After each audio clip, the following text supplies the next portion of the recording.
താനൂർ മീനടത്തൂർ അമ്മംകുളം ഭഗവതി ക്ഷേത്രത്തിലെ ഭഗവതി തറയിലെ മരം മുറിഞ്ഞു വീണ് ക്ഷേത്രത്തിൻ്റെ നടപ്പന്തൽ പൂർണ്ണമായും തകർന്നു.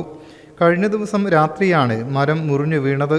വർഷങ്ങൾ പഴക്കമുള്ള മരമാണ് വീണത്. ക്ഷേത്ര ഭാരവാഹികൾ, നാട്ടുകാർ എന്നിവർ ചേർന്ന് മരം മുറിച്ചു മാറ്റി. 5 ലക്ഷം രൂപയുടെ നഷ്ടം സംഭവിച്ചതായി ക്ഷേത്രം അധികൃതർ പറഞ്ഞു. താനാളൂർ പഞ്ചായത്ത് അധ്യക്ഷൻ കുഞ്ഞിപ്പ തയ്യമ്പാടിയുടെ നേതൃത്വത്തിലുള്ള സംഘം ക്ഷേത്രം സന്ദർശിച്ചു. താനാളൂർ പഞ്ചായത്ത് അധ്യക്ഷൻ കുഞ്ഞിപ്പ തയ്യമ്പാടിയുടെ നേതൃത്വത്തിലുള്ള സംഘം ക്ഷേത്രം സന്ദർശിച്ചു. ക്ഷേത്ര നടപ്പന്തലിൻ്റെ പുനരുദ്ധാരണ പ്രവർത്തനങ്ങളിൽ ജനകീയ സഹായത്തിനായി പിന്തുണ നൽകുമെന്ന് പഞ്ചായത്ത് അധ്യക്ഷൻ പറഞ്ഞു. News bureau, Tirur.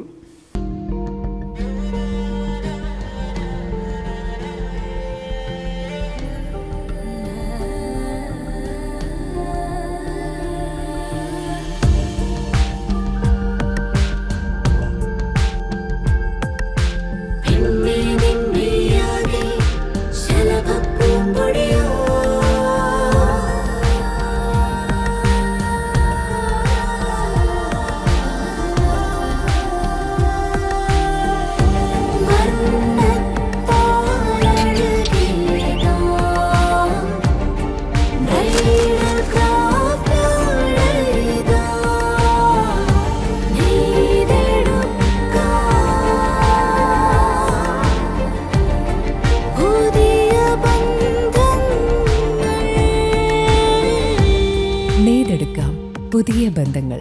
Bridal craft, the wedding mall, Pan Bazaar, Tirur.